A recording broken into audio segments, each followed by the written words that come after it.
Lu ngeteh siapin tehnya gak? Waduh, Ah, wes gimana? mantap. Gimana nih ngeteh ID kagak siapin tehnya, kita seruput dulu tehnya gitu. Wes siap. Gua minumannya beda mas. Tuh, Apa tuh? Apaan tuh? Darah ya, darah. cawan, biar awet muda. Biar darah, darah si Septa.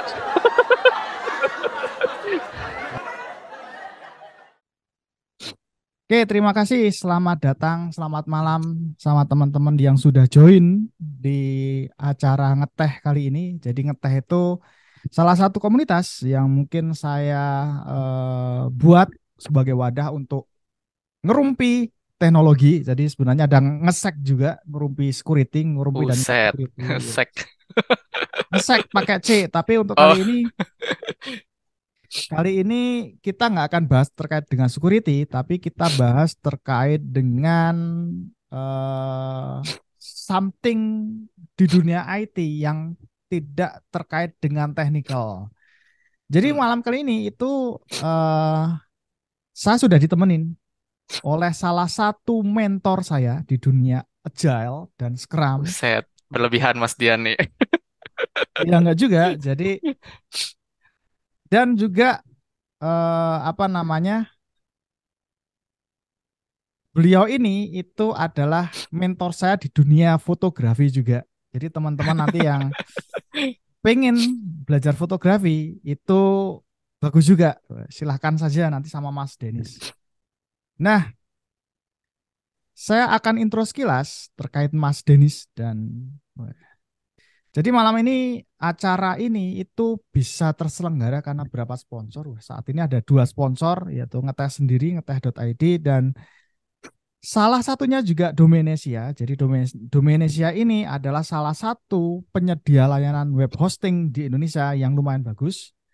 Dia juga ada layanan untuk VPS dan pelayanan yang lain. Jadi teman-teman kalau mau cari domain, cari hosting, cari VPS yang statusnya di Indonesia yang murah dan bagus, itu bisa di Domenesia. Tapi kalau teman-teman pengen diskusi terkait dengan teknologi, apapun itu terkait technical, itu bisa join di komunitas yang mungkin bukan komunitas ya, wadah yang di grup Telegram itu ada namanya ngeteh.id. Semua orang bisa join, semua orang bisa belajar, di situ akan belajar dan kalau cerewet-cerewet security nanti kita akan bahasanya terpisah karena ada yang lebih jago lagi kalau security. Nah, profil singkatnya, jadi Mas Denis ini salah satu jabatannya itu kalau dicari itu di sini itu bisa di LinkedIn dan Instagram. Nah, yang lain saya nggak tahu nih. Soalnya kalau Scrum Master tuh apa sih profilnya? Portfolionya di mana saya belum tahu. Siapa tahu nanti Mas Denis akan ngasih tips-tips teman-teman yang mungkin pengen join ke situ, fokus ke dunia IT tapi non teknikal itu bagaimana? Karena Mas Denis ini ternyata memang historikalnya itu profilnya itu sudah lama diperbankan. BCA ada, CIMB ada, dan yang terakhir itu di Bank Syariah. Bank Syariah ini bukan Bank Syariah yang kemarin yang baru rame, bukan Bank Syariah Indonesia, bukan, tapi Bank Syariah BTPNS. Nah, kalau Instagramnya dia lebih suka ke foto-foto sih. Nah, yang saya tahu Mas Denis itu hobinya fotografi nih. Menarik. Kapan-kapan kalau pas ke Jogja, wah kita foto bareng Mas. Kita hunting bareng, kita foto bareng. Kita lihat siap. seberapa hebat kitanya, bu kitanya. Lu yang hebat, saya enggak. Yang kedua, Mas Denis ini memang Scrum Master. Saya banyak bertanya gitu. Dan Mas Denis ini adalah salah satu orang yang paling humble untuk diajak diskusi gitu kan saat curhat, saat ngomongin apa namanya pengakuan dosa gitu. Kita ngomong apa adanya dan kita saling support, bahkan saling sharing gitu. Menariknya di situ. Gitu, itu sekilas terkait dengan Mas Denis. Nah, karena malam ini kita akan lebih ke podcast diskusi terkait dengan Scrum, apa itu Scrum dan bagaimana itu dan kalau pengen terjun ke situ bagaimana sih biayanya berapa sih dan apa sih yang harus dipelajari dan Scrum ini bisa diimplementasikan di mana saja. Kita lihat. Monggo Mas Denis, silahkan dilanjut. Saya serahkan ke Mas Denis. Oke, oke. Terima kasih nih buat perkenalan singkatnya mungkin ya Mas Dian. Tapi biar santai, kita Siap. seruput teh dulu, boleh ya? Wah Ngeteh iya, dulu. kita ngeteh ID tapi seruput. Nah, kalau saya bukan pakai cup tapi pakai yang tradisional nih. Luar Dari biasa. batok kelapa. Rasanya beda ya, sensasinya beda ya Mas Dian ya. Bikin tambah muda, Mas. Oke, oke. Nah, saya sapa dulu ya teman-teman di sini. Selamat malam nih teman-teman ngeteh ID. Nah, mungkin kita mulai dari sebenarnya Scrum itu apa sih? Terus juga mungkin kita bisa eh, lihat juga sebenarnya apa sih yang melingkupi Scrum itu? Kalau teman-teman mungkin pernah dengar Agile. Ada yang mungkin belum pernah dengar atau mungkin udah pernah dengar. Agile, Scrum itu saat ini tuh menjadi salah satu buzzword yang ada di dunia IT. Hype banget. Cari Scrum Master, dicari Agile Coach, bla bla bla gitu ya. Tapi sebenarnya balik lagi ke esensinya. Apa itu Agile? Apa itu Scrum? Nah, saya mau coba sedikit sharing-sharing lah, ngobrol-ngobrol singkat lah tentang Agile. Nah, untuk bisa tahu tentang Agile, mungkin saya kasih sedikit ilustrasi dulu nih. Ilustrasi mungkin nanti Mas Dian bisa bantu buat ilustrasinya ya. Nah, misalnya gini, Oh, saat ilustrasi. ini saya ada tinggal di Riau.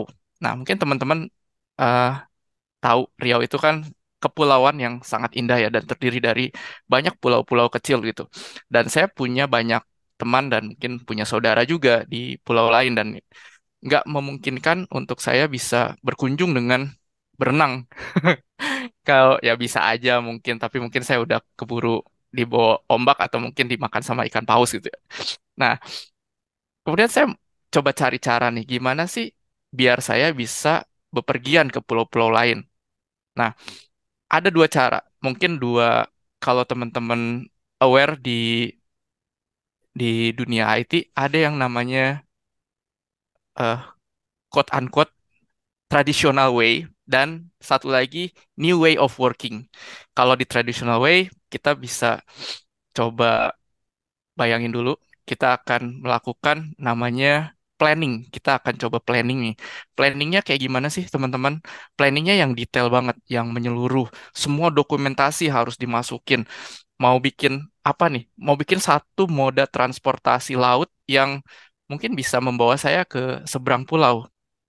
Nah, ketika udah melakukan planning, udah mendetailkan segala sesuatunya, terus apa yang saya lakukan ya saya mengumpulkan bahan baku ya, otomatis mengumpulkan bahan baku. Saya coba bangun si moda transportasi itu yang mungkin saat itu saya udah kebayang gitu, sebuah perahu atau mungkin sebuah eh, pinisi gitu ya, perahu pinisi gitu.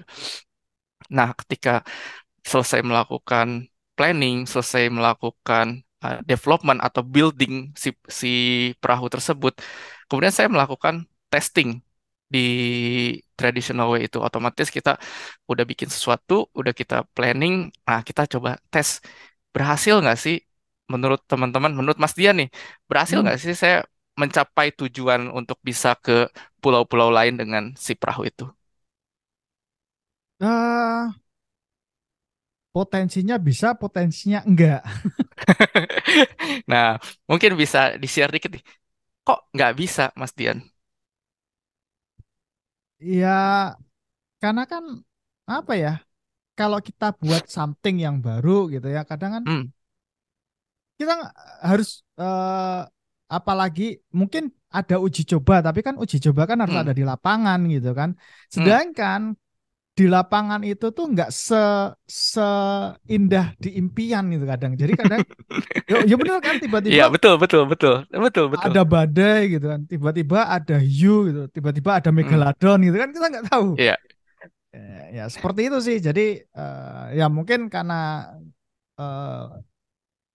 dulu saya juga nggak ngerti Scrum makanya oh ternyata pak kayak gini ya yang dulu wah kayak gini dulu saya firewall waterfall.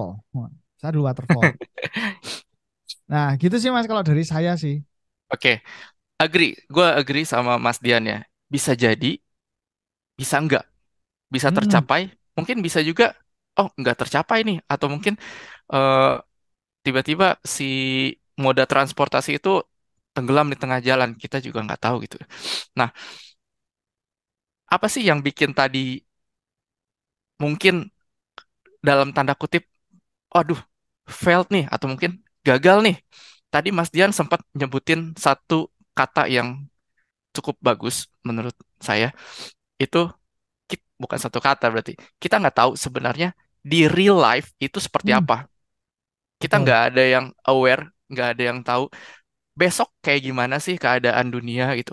Besok ada apa sih? Mungkin regulator berubah, mungkin dari eh, kondisi cuaca, kondisi angin, kondisi bahkan em, moda transportasinya itu sendiri kita nggak ada yang tahu dan benar-benar blank. Kita nggak ada yang tahu kecuali kita udah menjalankan atau melewati itu. betul, Nah, itu dia. Makanya kenapa traditional way ini bisa dibilang mungkin kurang bisa mengantisipasi perubahan-perubahan seperti itu. Nah, makanya muncullah eh, satu ide itu dari zaman-zaman bahula. Ternyata itu si Agile itu udah lama lah ceritanya. oh gitu. Eh, kalau Mas Dian coba cari di Google gitu ya, coba coba Hmm, searching history Agile gitu. Historinya Agile itu ternyata udah lama banget. Dari tahun mungkin tahun 86 ke atas itu sebenarnya mereka udah kepikiran gitu. Tapi kalau untuk hmm, Scrum-nya itu baru di em, apa ya, baru dikemukakan seingat saya tahun 90-an itu. 90-an apa 2000-an hmm. untuk Scrum-nya. Nah, cuman kita coba bahas dulu biar tahu nih sebenarnya agile itu kayak gimana sih. Bukan cuma sekedar, oh perusahaan gue udah agile nih. Tapi benar gitu udah agile apa jangan-jangan itu cuman mini Jalan-jalan. tradisional agile-agilean gitu, tipu-tipuan gitu biar, wih keren nih kantor gue udah agile. Tapi ternyata mungkin nggak seperti itu gitu. Nah, balik lagi, kita balik ke yang tadi gitu ya. Nah, gimana kalau dengan new way of working? Atau mungkin agile itu sendiri. Di agile itu sendiri, sama prosesnya kita akan melakukan planning dulu. Tapi yang membuat perbedaan signifikan dengan traditional way ini adalah kita membuat satu simple planning. Atau mungkin kalau teman-teman pernah dengar tentang MVP. MVP adalah minimum viable product. Jadi Ah, apa sih fitur apa sih atau mungkin ya aplikasi gitu ya pasti fitur gitu, fitur paling minimum yang harus dimiliki oleh satu aplikasi itu apa sih sehingga kita bisa mem- membuat aplikasi itu, oh ini udah bisa dirilis atau mungkin udah bisa diimplementasikan ke user-usernya, ke customer gitu. Nah, MVP. Nah, ternyata nggak semudah itu untuk membuat MVP. Saya coba kasih analogi lagi untuk mhm. bisa bikin teman-teman bisa ngebayangin nih seperti apa sih MVP itu. Nah, Mas Dian ingat nggak sih zaman dulu, gue nggak tahu Mas Dian pernah mengalami ini atau nggak, ngetik pakai mesin tik. Gue Pernah sih dulu, dulu gue itu lagi SMP ada pelajaran mengetik harus ada bawa mesin tik sama. brother.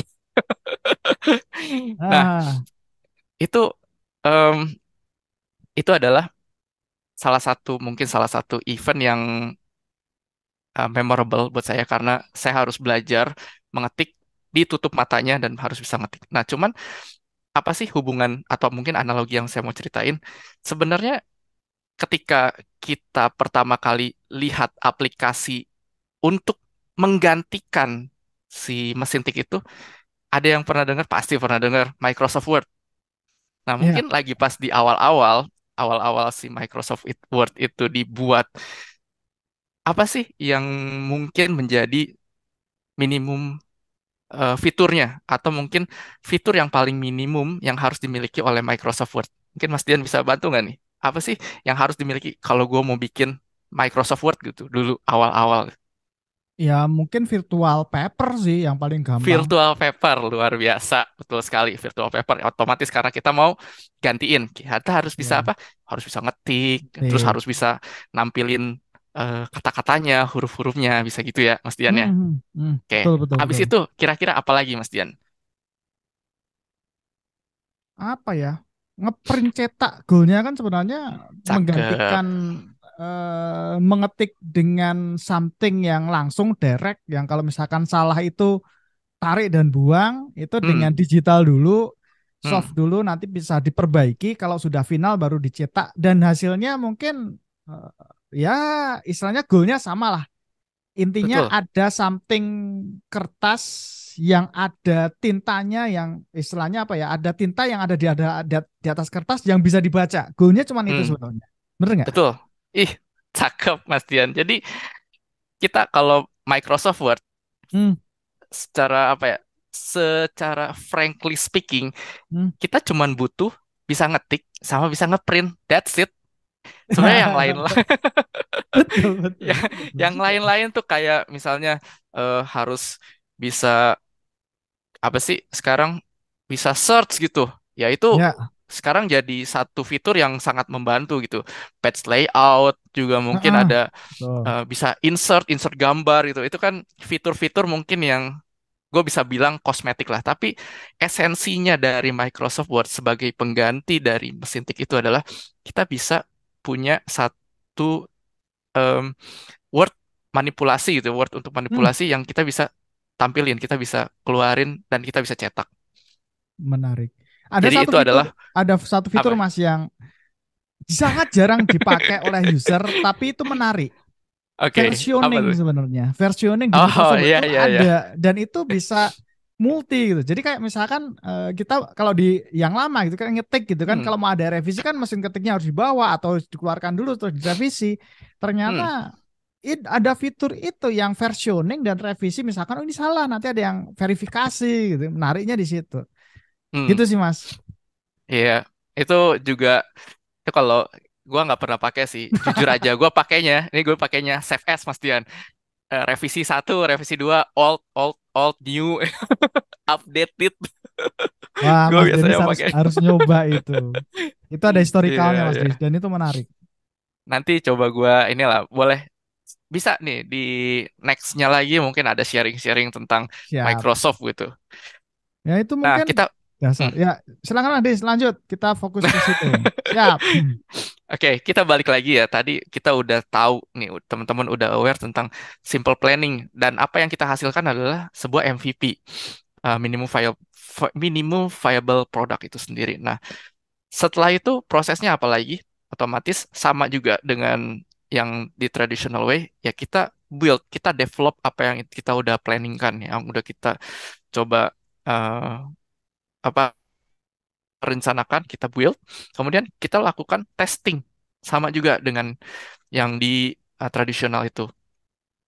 Cuman saya mau kasih sedikit cuman gitu. Cuman perbedaannya adalah di Agile kita melakukan gerakan atau mungkin aktivitas yang berulang. Jadi setelah kita melakukan testing, apa yang kita dapatkan adalah feedback. Kan kita testing nih. Waduh, ternyata misalnya perahunya itu untuk bisa menyeberang yang kita build getek gitu ya. Teman-teman kalau nggak tahu getek nanti bisa coba search getek apa sih getek itu. Siap. Getek itu kan kayak semacam sampan, tapi sampannya itu yang Hmm, kayak papan gitu doang, nggak ada apa-apa yang kita hmm, pakai hmm. Iya. begitu ya. Nah, dengan kayak gitu, goalsnya tercapai nggak sih sebenarnya dengan sama yang tadi mungkin yang traditional way?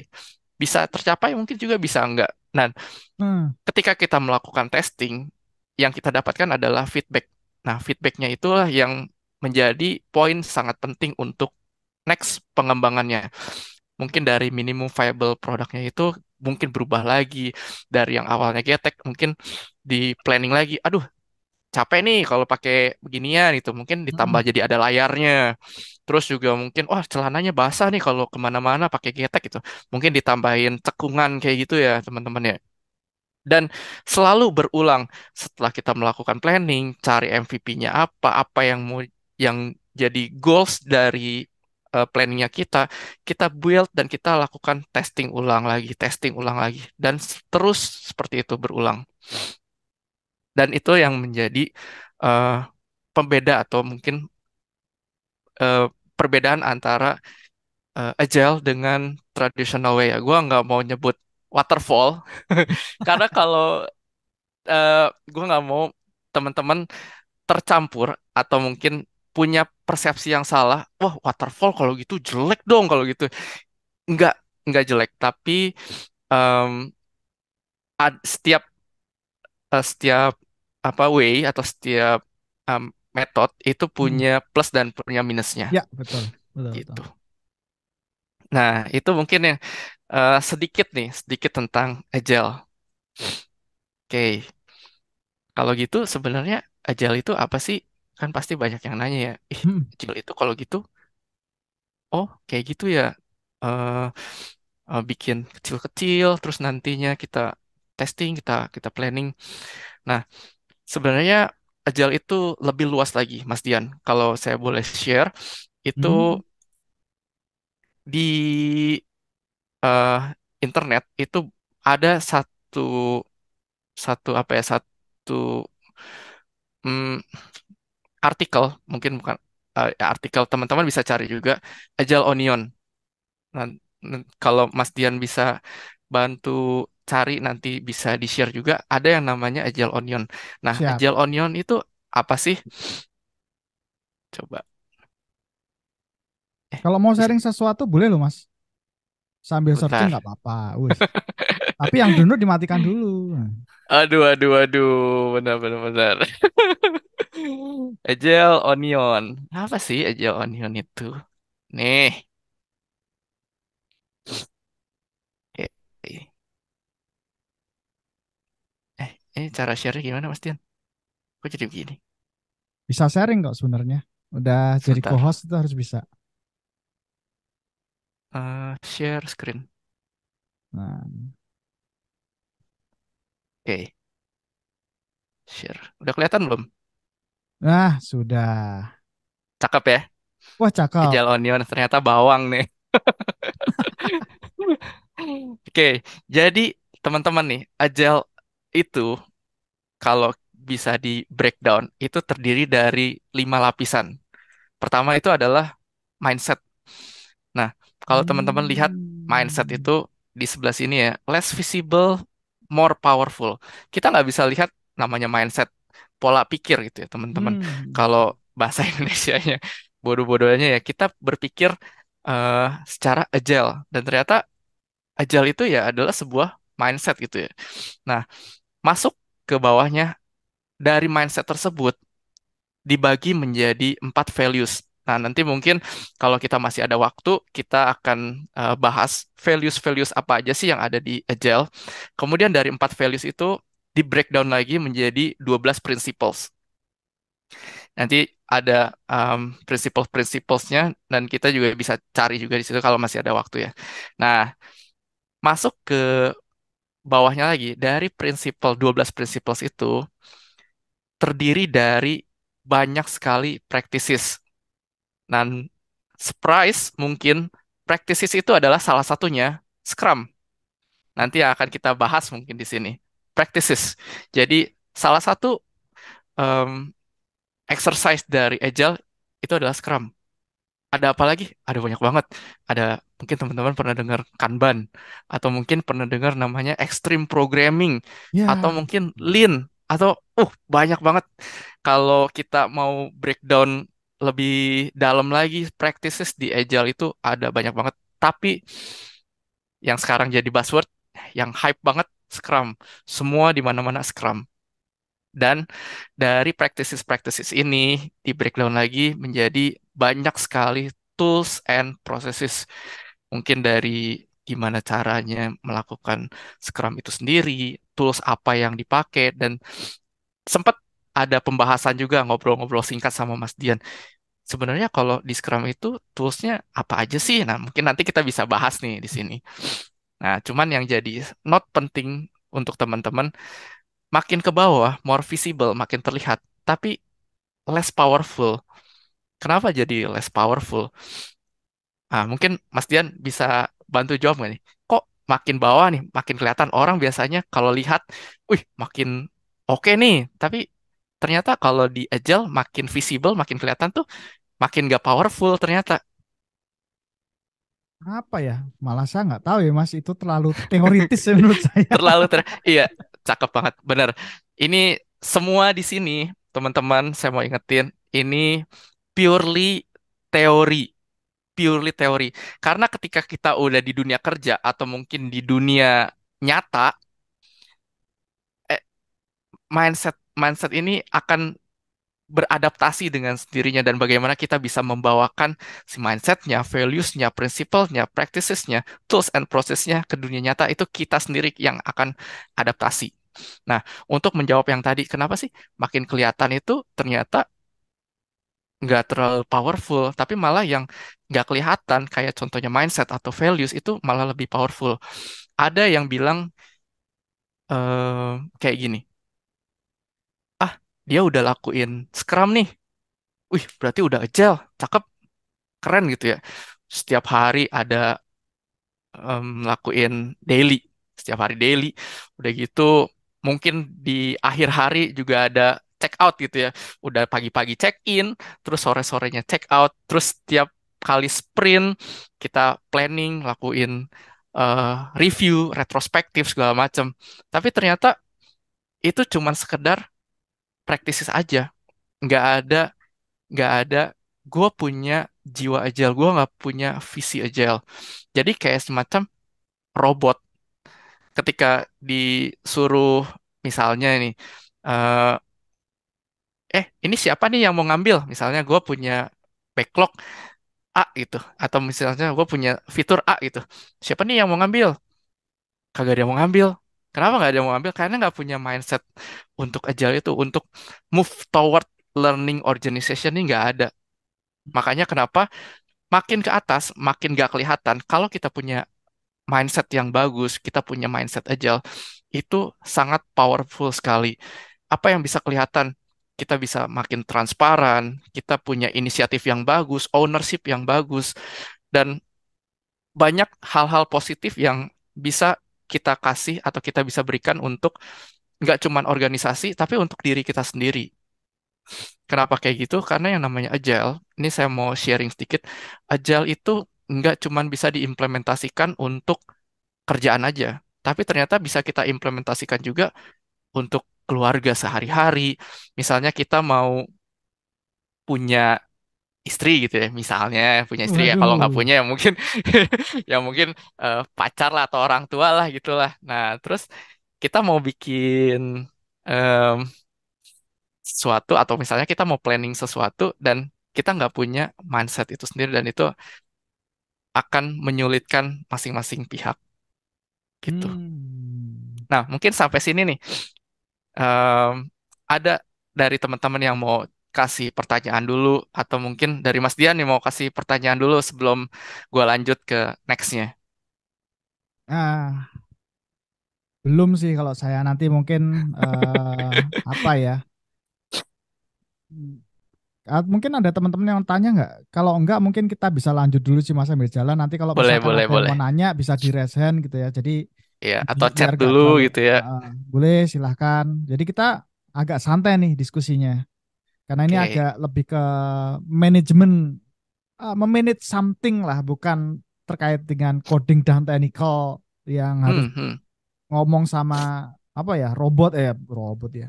Ya sama mesin lah kayak saya itu. Monggo Mas Denis. Oke, gue lanjut dulu ya. Siap. Jadi tadi kita udah tahu tentang apa itu agile dan ternyata si Scrum itu ada di bawah payungnya agile. Nah, terus juga Hmm. em, tadi agile itu ternyata ada 4 values. Nanti di situ di breakdown juga menjadi 12 principles. Teman-teman bisa coba cari eh, di googling gitu ya. Cari aja Agile Values sama Agile Principles. Nanti bisa, kalau ada pertanyaan dari situ, nanti coba saya share. Nah, sekarang kita coba masuk ke buzzword kita nih. Scrum. Ih, Wis. ini mungkin yang ditunggu-tunggu nih, udah setengah jalan nih orang ngomongin apa sih Agile-Agile mulu. Gua kan sini pengen tahu tentang Scrum. Oke.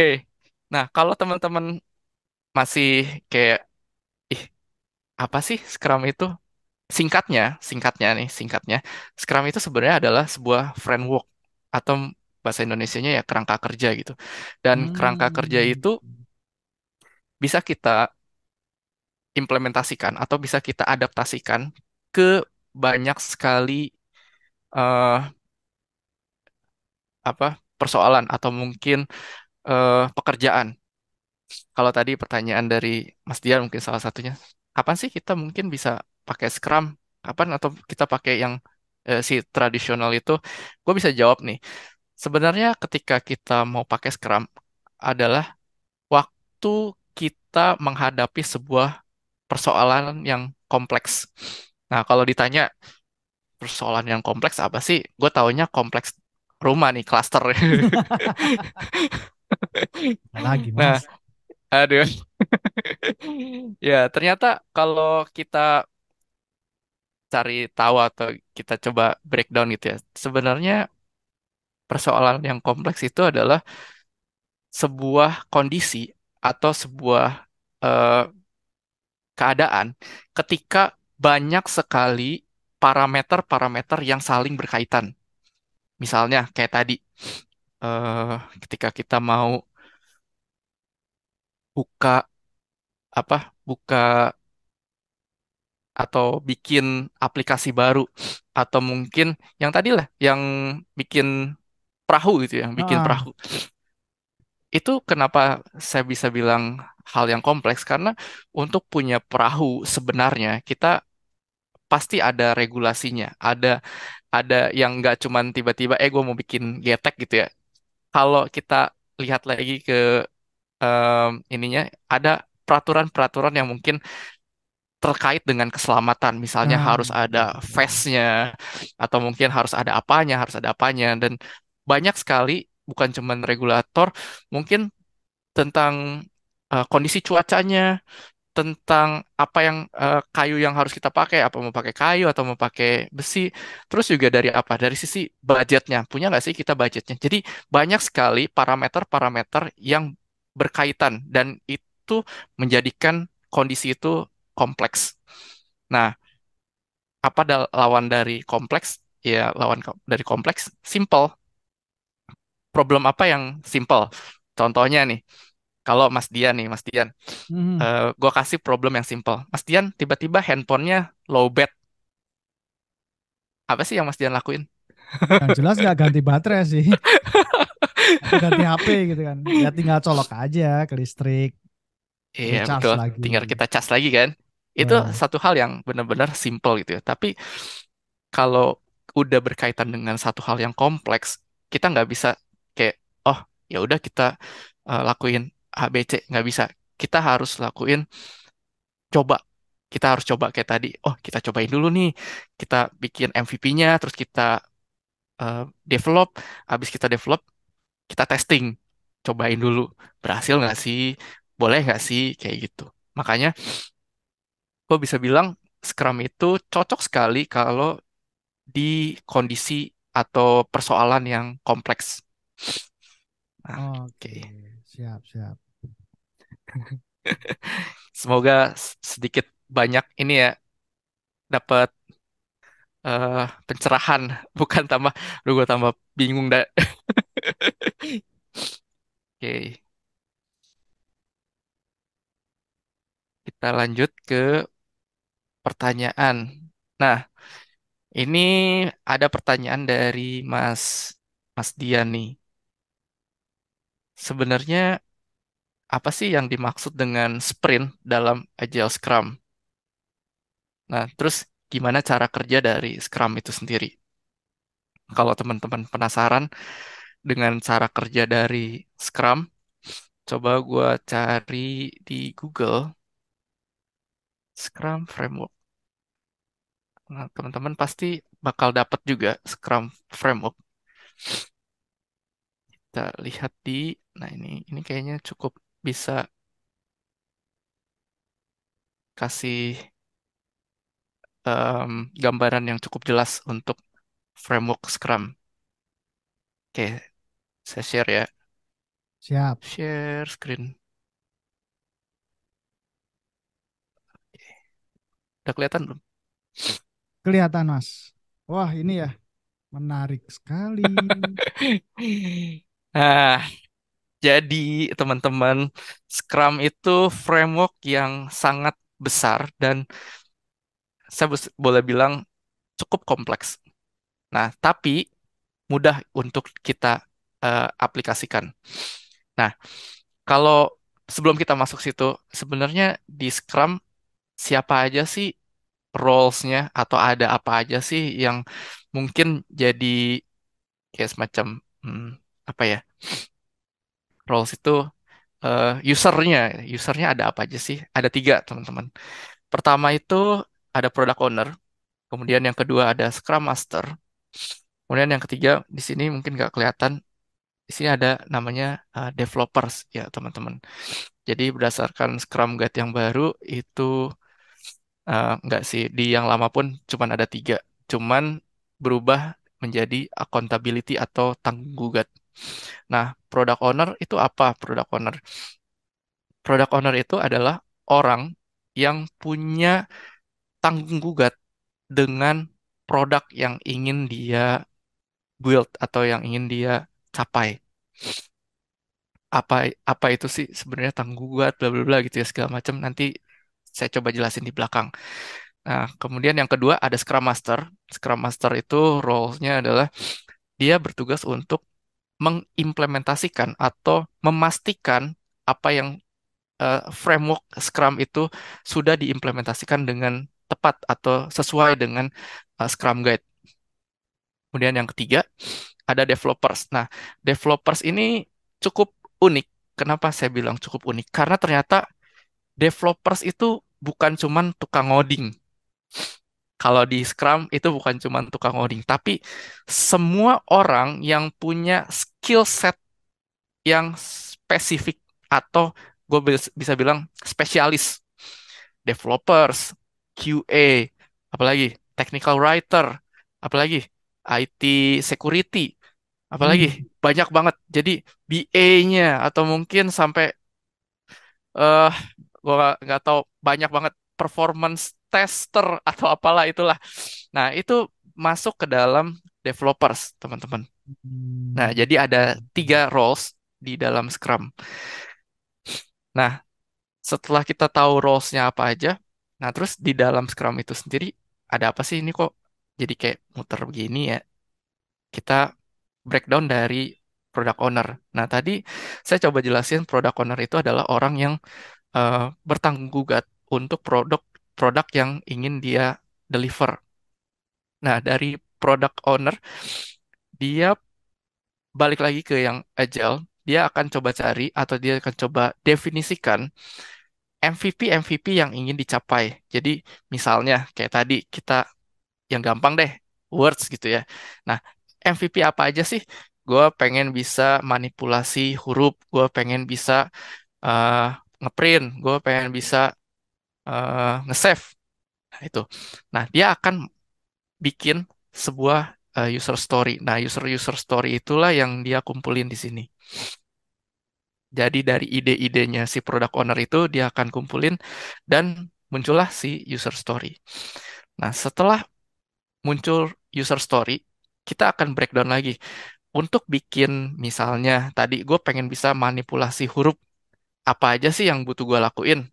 Nah, gue nggak tahu technically-nya kayak gimana, tapi kita bisa breakdown dari user story gue pengen bisa manipulasi huruf menjadi banyak sekali backlog-backlog. Misalnya, eh gue nggak tahu contoh ya, ini contoh ya, gue nggak tahu aslinya. Misalnya gue pengen bisa ngetik huruf A gitu, gue pengen bisa ngetik huruf S, terus gue bisa ngetik huruf, gue pengen bisa ngetik angka gitu. Nah, dia akan menjadi backlog-backlog eh itu ya, yang jadi sebuah backlog.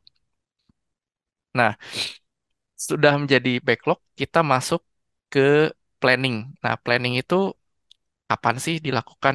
Planning akan dilakukan ketika kita awal dari sebuah sprint. Nah, kalau teman-teman bingung sprint itu apa? nggak pernah dijelasin nih tuh sprint, kayaknya gue taunya lari gitu ya. Nah, mirip kayak gitu.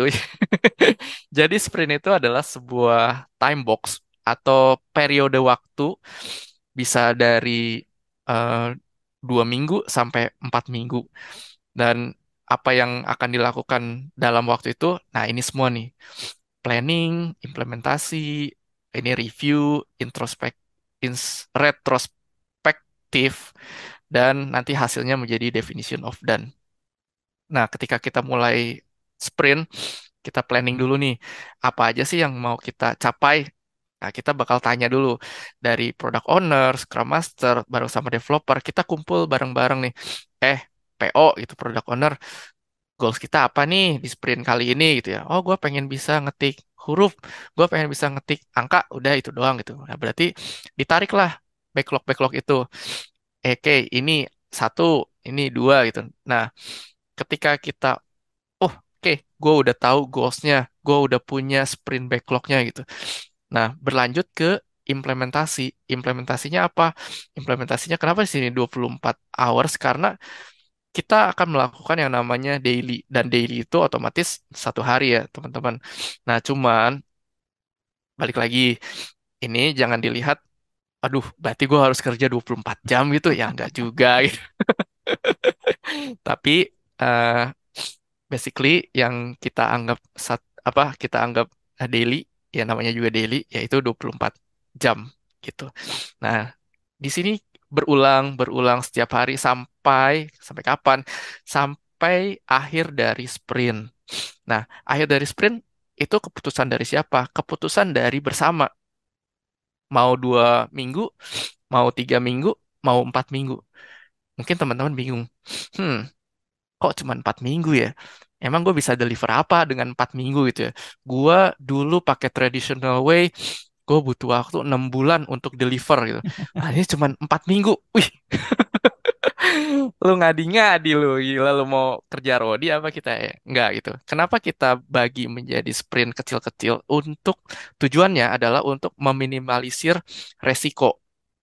Jadi Hmm. kalau kita misalnya kita balik lagi ke yang agile yang awal gitu, yang bikin bikin perahu gitu ya. Kalau teman-teman masih fresh atau masih ingat gitu ya di traditional way, kita tuh bikin dokumentasi itu dari scratch, benar-benar scratch, Hmm. sampai selesai, sampai di sign off itu mungkin bisa 2 sampai 3 bulan. Di Hmm. kantor gue yang lama tuh kayak gitu. Kenapa kayak gitu? Banyak banget dokumentasi-dokumentasi yang diperluin. Contoh, mungkin ada business requirement. Terus apalagi? Ada feasibility study-nya mau kayak gimana. Terus apalagi? Mungkin kayak requirement dari sistemnya kayak gimana. Kan itu kita butuh diperjelas gitu ya di awal. Dan itu, hal-hal itulah yang menjadi bottleneck akhirnya. Misalnya, nih teman-teman bayangin, kita udah bikin nih eh, BRD, terus juga udah bikin em, visibility study-nya, udah habis sebulan sendiri nih. Terus tiba-tiba dari si bos nih, aduh kayaknya ini udah nggak relevan lagi nih yang lu lu bikin. Terus lu mau gimana? Ya, 1 bulan kita itu terbuang percuma, cuman karena dokumentasi. Nah, makanya kenapa kita persingkat, makin singkat itu makin bagus. Kenapa? Karena resiko itu akan menjadi lebih kecil. Kenapa lebih kecil? Ya karena kita bikin jadi cang-cang atau mungkin jadi potongan-potongan pis-pis kecil gitu. Jadi kayak bukan puzzle tapi potongan-potongan kecil dari eh, aplikasi itu. Nah, ini udah nih, misalnya kita anggaplah 2 minggu gitu ya, 2 minggu selesai, kita lakukan review. Nah, apa sih yang dilakukan di review ini? Goalsnya apa dari review? Review itu bertujuan untuk menginspek atau mendapatkan feedback. Namanya review ya, kita kasih lihat apa sih yang udah kita lakuin nih. Terus kayak tadi di Agile, setelah kita testing, apa yang kita dapatkan adalah feedback. Nah, itu yang kita coba cari. Feedback-feedback itulah yang akan kita masukkan ke dalam MVP selanjutnya, ke dalam sprint backlognya. Jadi dari review itu kita tahu apa yang kurang, apa yang menjadi eh, concern dari stakeholder ketika ketika ngelihat, oh kok jadi ya kayak gini ya gitu. Nah, di review Hmm. lah itu akan semuanya ketahuan. Kemudian masuk ke retrospektif. Nah, retrospektif ini lebih ke arah kita menintrospeksi diri kita, squad kita, tim kita, ya scrum tim kita gitu ya. Kita udah menjalani satu sprint, apa yang menjadi kesulitan, menjadi obstacle, menjadi impediment. Kemudian apa yang bisa kita lakukan nih untuk next-nya agar lebih baik. Misalnya biar kita nggak eh, tektokan lebih lama, gimana caranya komunikasi lebih baik, terus juga punya inisiatif yang bagus. Kalau tiba-tiba teman kalian ada yang eh, ini orang nggak bisa diajak kerja sama, ya kita retrospektif di situ. Kita akan rembukan di situ gimana cara improve apa yang bisa kita lakukan di next sprintnya. Nah, setelah selesai, nah di sini ada yang namanya definition of done.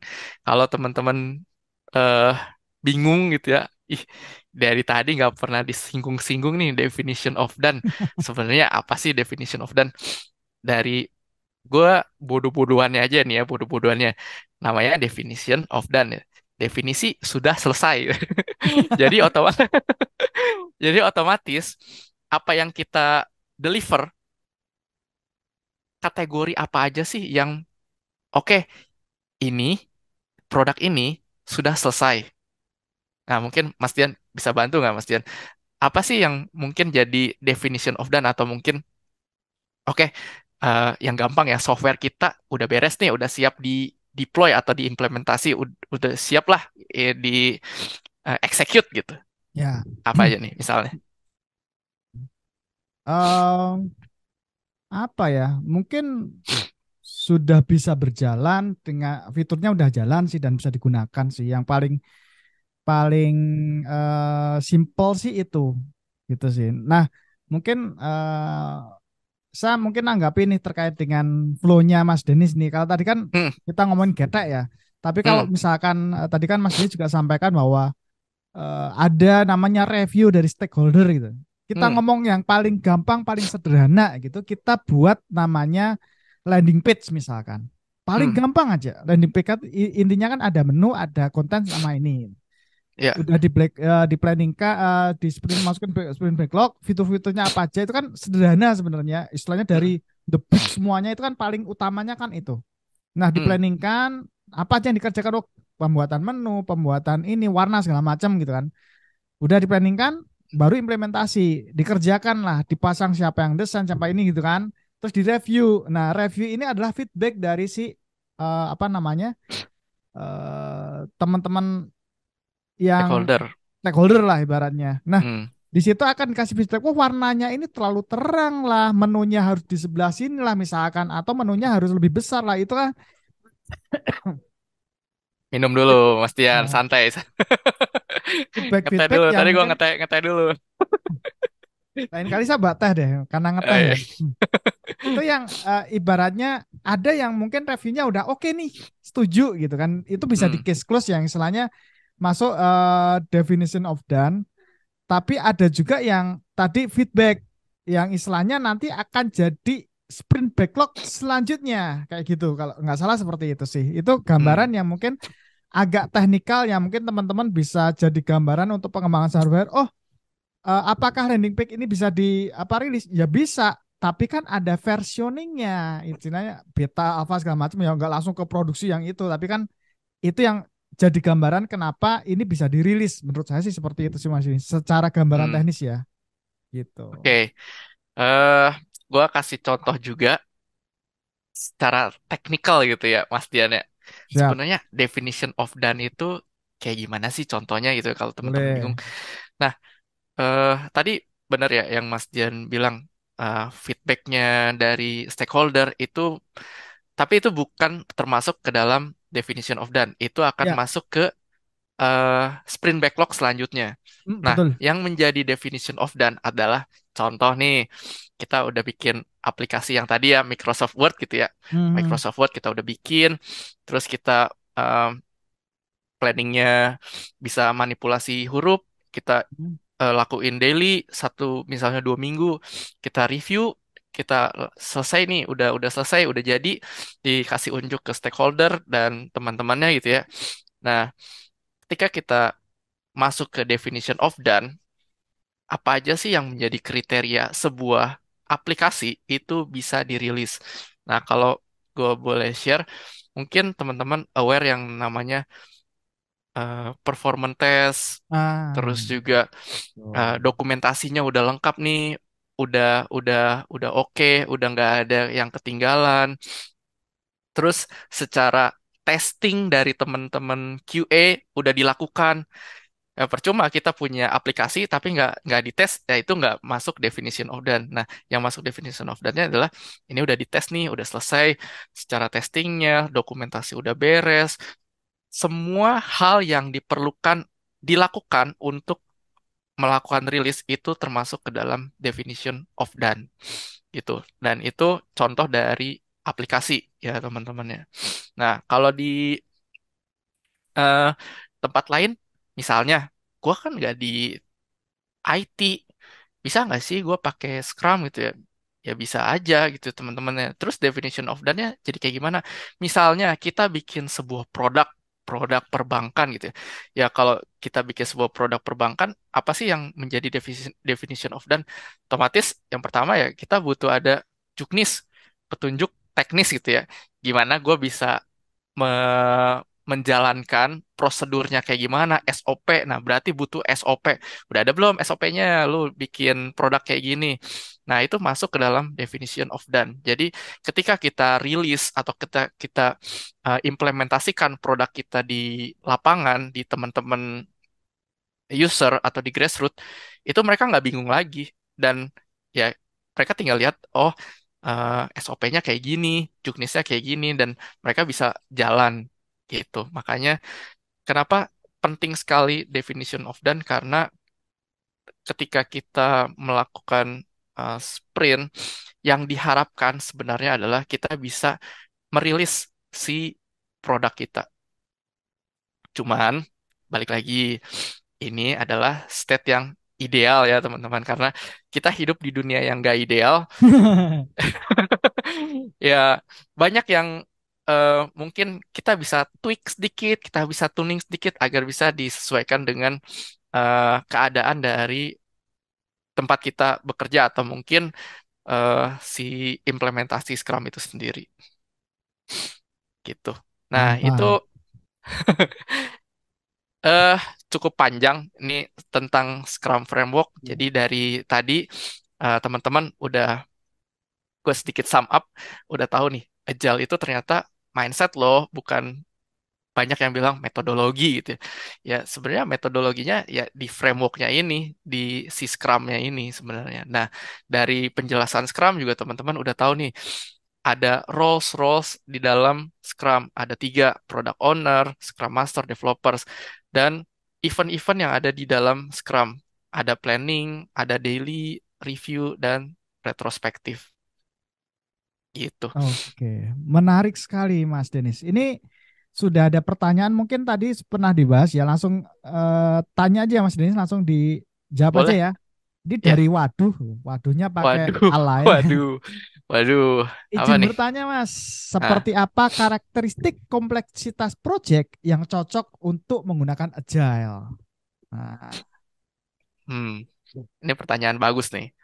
Karakteristik kompleksitas project yang cocok untuk menggunakan Agile. So, kalau kita mau pakai Agile, basically ya kita bisa apa aja ya. Tapi kalau pertanyaannya cocok menggunakan Scrum, nah baru menjadi eh, pertanyaan yang cukup apa ya, sulit. Karena kenapa? Kompleksitas itu kita nggak bisa punya satu parameter yang fix. Yang namanya karakteristik kompleksitas, kita cuma bisa berandai-andai nih. aduh ternyata kompleksitasnya mungkin kalau di poin dari 1 sampai em, 10 gitu ya, misalnya, oh 8 nih. Nah, cocok nggak sih bisa pakai Agile? Ya cocok. Terus kalau kompleksitasnya 1 ternyata cocok nggak sih?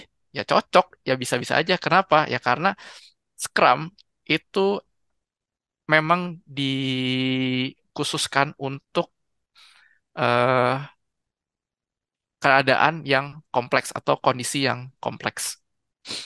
Itu jadi selama kita lihat nih kompleks nih isunya gitu ya. Nah, kita bisa nih pakai Scrum.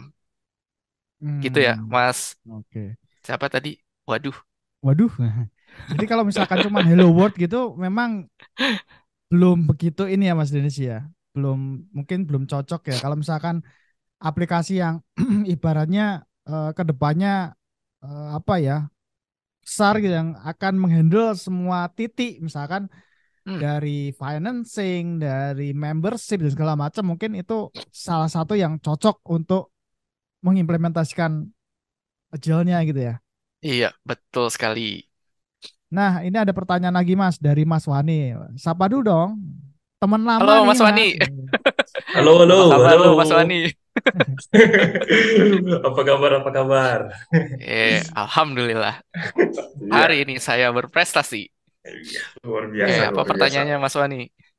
Ah, Oh, itu ya kayak udah, udah chat atau langsung aja ya tanyanya. langsung aja silakan Mas Wani. Oke, ini nih mau nanya kan, udah dibahas kan tentang Agile, Scrum gitu, Mhm, tentang tradisional. Nah, waktu aku baca-baca sedikit tadi, hmm. sebentar, waterfall ternyata masih dipakai gitu. Terus aku lihat ini ada beberapa benefit kan. Kalau waterfall itu lebih kepake ke simple ya, simple project. Nah, kalau berhubungan dengan simple project, berarti lebih ke freelancer ya, rata-rata. Ya, ya, rata-rata lebih prefer ke. Ya, nah Oke, ini nih masuk ke topik pertanyaan. Apakah Agile oke, Scrum lebih prefer ke metode pengembangan untuk tim saja? Kalau tidak, ada nilai-nilai seperti Agile Onion ada tidak di Waterfall yang bisa membedakan lah antara Agile Scrum dengan Waterfall gitu. oke. Gue mau tanya dulu nih. Maksudnya metode pengembangan untuk tim tuh kayak gimana sih Mas Wani? Em, Maksudnya metode pengembangan tim kan itu kan Agile Scrum kan itu lebih ke tim ya itu ya. Hmm, Kalau lihat lagi ke Agile Onion. hmm, Nah, ini maksudnya kalau misalnya enggak ya, kalau tidak memang enggak prefer ke tim, maksudnya apa nilai-nilai yang membedakan antara Agile Scrum dengan Waterfall. oke, oke. Eh, Sebelumnya mungkin kita separate dulu ya. Agile, Scrum gitu ya. Ya Iya, Agile iya. sebenarnya Scrum ya Scrum gitu. Nah, apa sih yang bikin beda dari Scrum dengan Waterfall? Otomatis kalau Waterfall, frameworknya Waterfall itu kan teman-teman seperti apa tuh? Air terjun namanya aja Waterfall ya. Iya, Kayak iya. gini ya, kayak tangga-tangga gitu ya kalau Iya, iya, teman-teman iya, ingat iya. gitu ya. Dari apa sih? Pertama itu misalnya planningnya dulu, terus nanti turun ke bawah.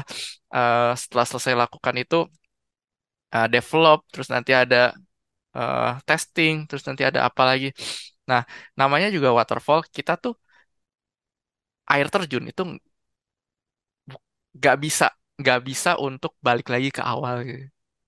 Nah, itu yang menjadi pembeda. Kita nggak bisa balikin ke awal. Kenapa nggak bisa balikin ke awal? Karena kita udah invest banyak banget waktu, budget. Ya kalau kita balik lagi tuh, gua bikin dokumentasi itu bisa sebulanan. Terus kalau udah masuk ke development kayak gimana tuh? Masa kita mau balik lagi ke awal, kita waste banyak banget resources gitu ya, wasting resources yang udah kita invest dari awal gitu. Gitu. Nah, terus tadi pertanyaan kalau tidak ada apakah yang Itu ya membedakan? yang Oke, kayak nilai-nilainya ya, nilai-nilai Agile Onion gitu. Yang yang bikin beda dia sehingga ndak lebih waterfall itu ndak lebih refer ke tim gitu. Eh, Oke. Agile Scrum Nah, maksudnya. Ya. sebenarnya ya untuk bisa menjawab ini, teman-teman harus buka dulu value yang tadi gue sebutin. Dari mindset itu ada 4 values. Dari 4 values di breakdown lagi menjadi 12 principles. Nah, value-value-nya itu contohnya nih, kita itu lebih mengutamakan, eh gue lupa. Wait, lebih mengutamakan agile values. Nih, biar nggak salah nih. Nih, kita buka ya. Eh, kok masih sharing screen nggak sih? Enggak Mas. Silakan di-share Mas. Siap. Nih, Agile Manifesto. Tadi ada gambarnya.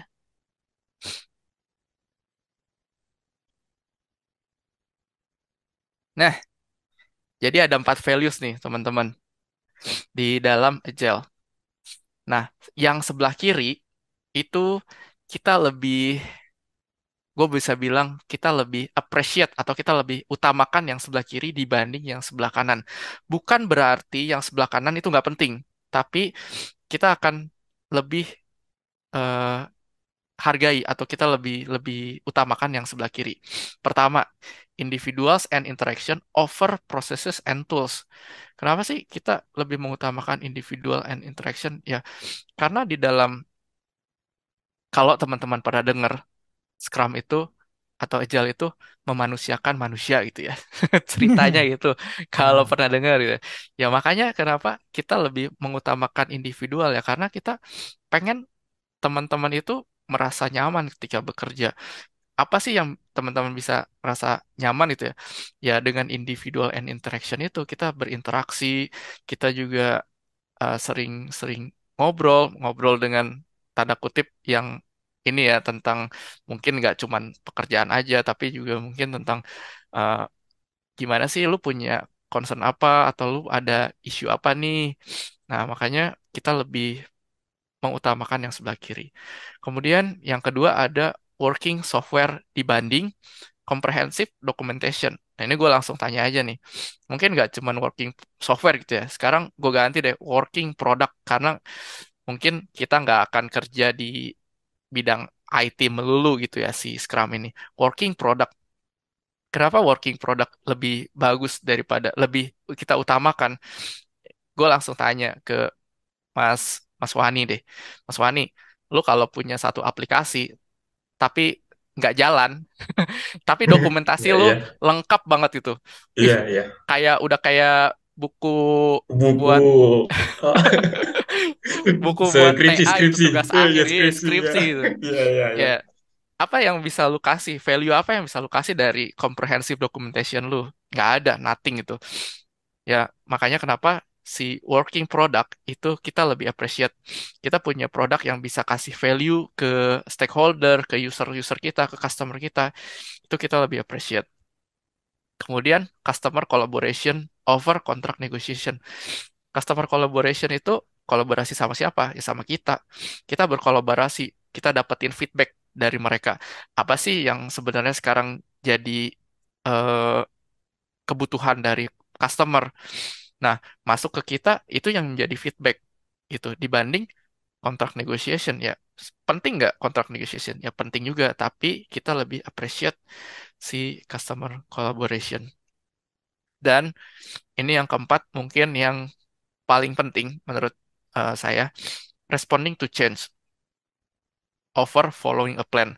Following a plan itu ya kita ibaratnya kayak di waterfall ya. Kita waterfall ya kita ada plan A gitu ya. Ya kita following. Kalau kita responding to change, kita ada A, tiba-tiba ada perubahan atau mungkin ada eh, dari visi company berubah, ya kita bisa responding to change itu. Kita bisa bisa langsung berubah shifting gitu. Itulah yang value-value yang ada di Agile. Balik ke pertanyaannya, gue bisa bilang gini, Mas Wani, value-value ini sebenarnya kita bisa coba implementasikan juga di tradisional. Cuman, balik lagi, apakah itu di, gue bisa bilang, diperbolehkan atau enggak. Nah, itu kan balik lagi ya. Dan gimana sih kita bisa me eh gua nggak tahu namanya. Kita bisa itulah sama si traditional way-nya itu. Semoga menjawab Mas Wani. Mantap sekali. Luar biasa, luar biasa. Hmm. Oke, Boleh, boleh, boleh.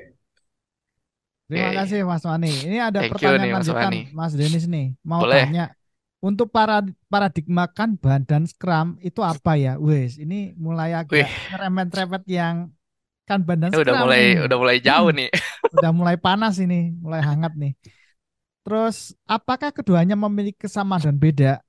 Nah, ini masternya akan master Scrum-nya akan menjawab. Nah, lantas Oke. keduanya memiliki plus minus tersendiri atau bagaimana? Mungkin saya tambahkan lagi kapan menggunakan Kanban, kapan menggunakan Scrum itu kan harus ada jelas dong. Iya, Di iya, sini iya, ada betul, betul, pertanyaan. betul, betul, betul. Nah, monggo Mas Denis. Oke. Nah, saya nggak akan jelasin terlalu jauh tentang Scrum ya, karena kita dari tadi udah bahas setengah jam lebih tentang Scrum. Nah, kita masuk ke Kanban. Nah, sebenarnya ini satu hal yang berbeda dengan Scrum, tapi masuk ke dalam Agile practices si Kanban ini.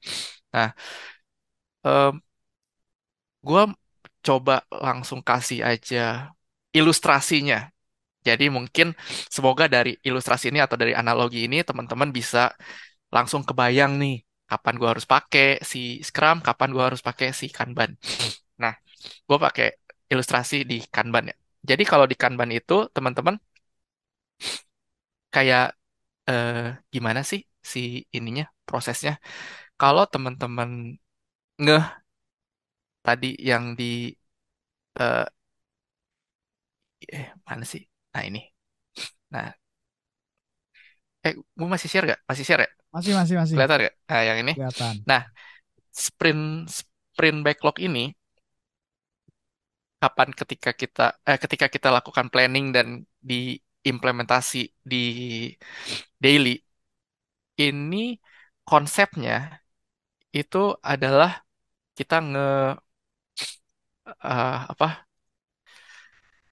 apa sih bahasa bahasa ininya Bahasa kerennya. bahasa kerennya eh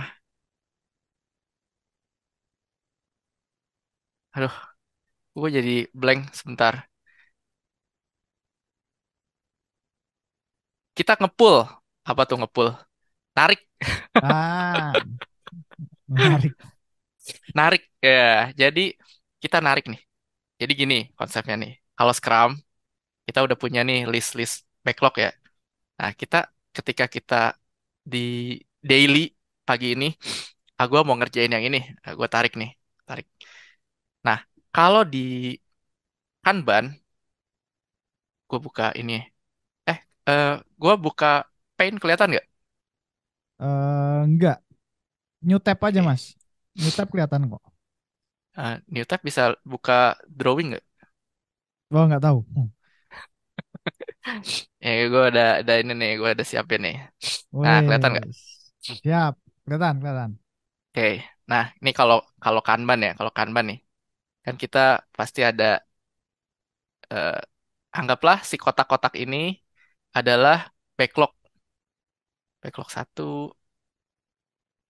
ini backlog dua, dan seterusnya gitu ya. Ada backlog-backlog ini. Nah, kalau kita punya board, kan ada yang pertama apa? In progress. In progress, terus misalnya ini apa? Testing. Ya, singkatnya dulu. Ya, singkatnya dulu. Nah, ini Ah, done. betul. Aduh, maaf ya, jelek. Dan, nah, kalau tadi di Scrum, kita eh, pull atau kita narik gitu ya. Kita narik dari sini ke sini. Tapi kalau di Kanban, ini konsepnya push. Oke, misalnya kita punya developer, ada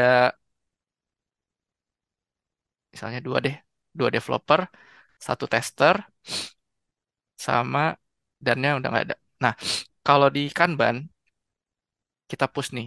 oh kita punya dua developer, kita push ke sini, dorong ini satu, ini dua, ini tiga. Oke, ini udah selesai belum? Misalnya ini udah selesai gitu ya. Satu udah selesai, gue bakal push lagi ke tes.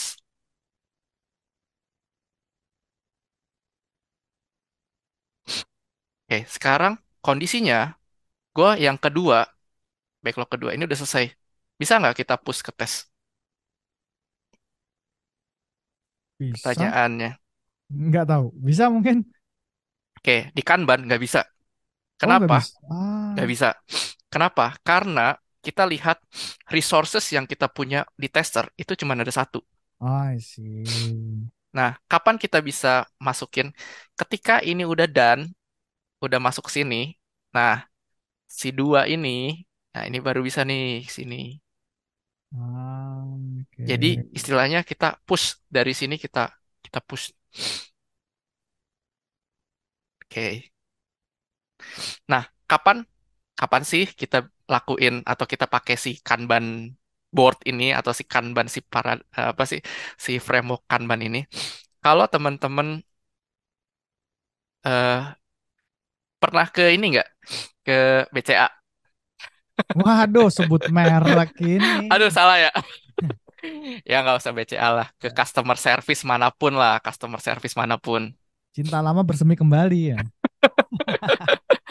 Ya, ya paham. Aduh, Customer mantan service. mantan terindah itu. Wis. Oke, kalau teman-teman aware customer service, itu Hmm, adalah sistemnya sistem antrian. Kanban ya. Iya, Wah, kita paham. pakai Kanban. Jadi em, kita punya dua customer service ya. Kalau ternyata ngantri di situ, nah kita bisa tahu nih, oh backlog, deadlocknya ada di mana.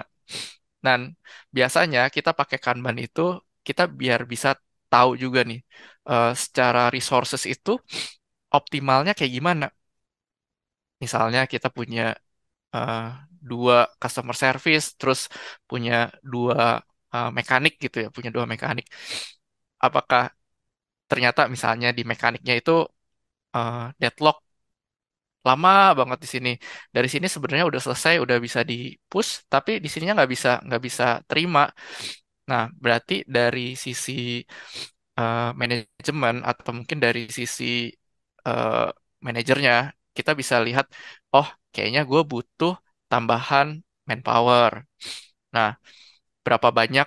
Nah, kita lihat dari si ininya dari apa behaviornya si Kanban. Jadi bisa kelihatan kapan kita butuh eh, tambahan orang atau mungkin kapan sih optimalnya si proses ini kayak gitu. Nah, kapan sih atau ketika apa aja kita bisa pakai Kanban? Ya pertama tadi biasanya ada di customer service atau yang kedua ada di manufacturing line. Biasanya kalau Hmm. teman-teman ke manufaktur gitu ya, ke pabrik, kan itu udah ada line-nya kan. Line-nya misalnya kita masuk ke body shop dulu, dari body shop dirakit, terus nanti masuk ke paint shop, dicat, terus nanti baru masuk ke assembly. Nah, itu kita bisa lihat nih, eh, keadaan di mana sih ketika ini jadi deadlock atau jadi yang menyebabkan eh, macet kayak gitu. Nah, itu kita pakai Kanban biasanya. Nah, kalau Scrum, sedikit di flashback, Scrum ketika kita mau coba untuk solving eh, hal yang kompleks gitu. Semoga menjawab tadi Mas siapa? Mas Hilman Firdaus. Jadi intinya si Kanban ini bebas bagaimana developernya ya untuk pull atau gesernya. Terus pada saat review dan itu sama apa nih? Sama PM-nya. PM ya. Kalau si Scrum berdasarkan dari metodologi, apakah seperti itu nggak Mas Denis? Gimana pertanyaannya? Kok gua nggak nangkep? Maaf, Nah, maaf.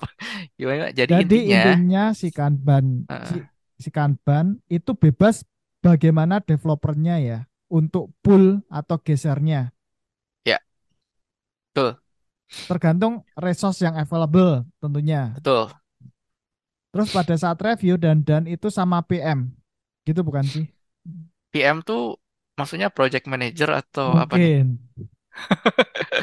Betel, Mas. Oh, betul. Ya, ketika review otomatis bareng sama satu kanban kanban timnya. Mas siapa? Mas Firman ya tadi. Mas Mas Firman. Hilman.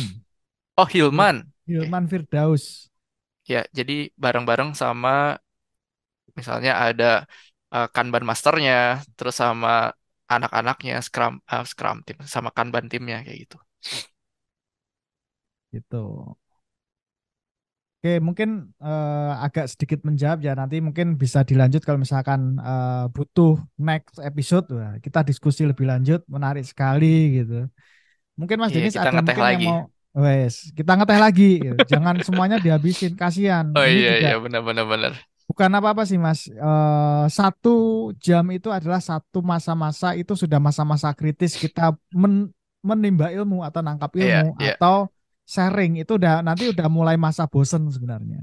Nah Hmm. mungkin ini udah banyak banget yang di-sharing sama Mas Denis nih gratisan gitu. Apalagi sebenarnya kalau misalkan kita ikuti acara event yang kayak pelatihan atau apa bayarnya mahal nih. Tapi Mas Denis ini ya alhamdulillahnya bisa berbagi gitu ya. Dan ternyata sudah diimplementasikan diperbankan untuk implementasi pengembangan software gitu. Jadi bukan cuma di wah Scrum itu untuk startup. Oh, jangan salah, startup itu mungkin pikirannya adalah perusahaan kecil gitu. Enggak Hmm. juga gitu.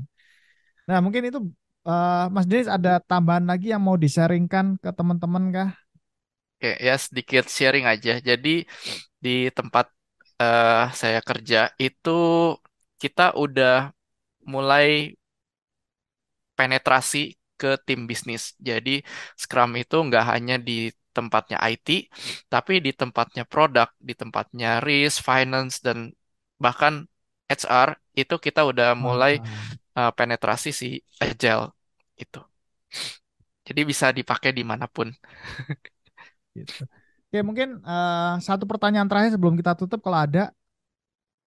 Kalau enggak ada, mungkin nanti kalau teman-teman banyak yang tertarik yang untuk discuss terkait case atau nanti terkait Scrum atau Agile itu nanti mungkin kita akan setapkan lagi sesuatu hal. Jadi nanti yang teman-teman mungkin telat atau mungkin tadi sudah pulang duluan atau out duluan karena ada acara bisa nanti review lagi di channel YouTube saya, jadi bisa dilihat kembali, bisa dipelajari lagi. Jika ada pertanyaan, silakan tanya saja di situ karena ada komen.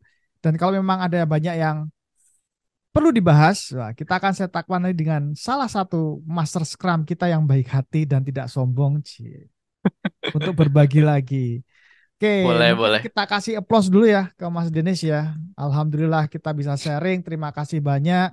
Dan teman-teman yang sudah datang, terima kasih sudah mau berpartisipasi di acara nge, apa ya ngeteh. Ngeteh itu ngerumpi teknologi atau ngeteh.id. Jadi mungkin saya share sedikit, saya sharing lagi. Jadi acara ini terselenggara karena ngeteh yang teman-teman mau berkontribusi dan mau berkolaborasi untuk berbagi ilmu dan berbagi apa ya semua yang pernah didapat untuk memajukan teman-teman dan menjadikan itu adalah pahalanya dan terima kasih Mas Denis. Yang kedua ada sponsor lagi dari Dominesia. Jadi acara ini terselenggara juga disupport oleh Dominesia. Jadi kalau teman-teman butuh hosting VPS dan domain, jangan ragu lagi kontak Dominesia karena di situ lumayan supportnya lumayan bagus dan cepat pelayanannya. Oke, terima kasih Mas Denis untuk malam kali ini. Mungkin kita Thank you, Mas bisa Dian, buat waktunya ketemu juga, buat ya, kesempatannya juga, buat teman-teman wes, yang lain. ya. Thank you ya. Terima kasih semuanya. Selamat malam teman-teman. Selamat istirahat. Sampai jumpa di lain kesempatan. Mungkin minggu depan kita akan bahas yang lain terkait dengan security. Terima kasih. Assalamualaikum warahmatullahi wabarakatuh. Dari saya, jika ada salah kata, saya mohon maaf. Jika ada yang baik, silahkan dibagi yang lain. Jika ada yang jelek, silahkan kontak saya untuk mengkritik boleh untuk menjadikan saya lebih baik lagi untuk acara ini dan berbagi yang lebih baik lagi. Selamat malam, teman-teman.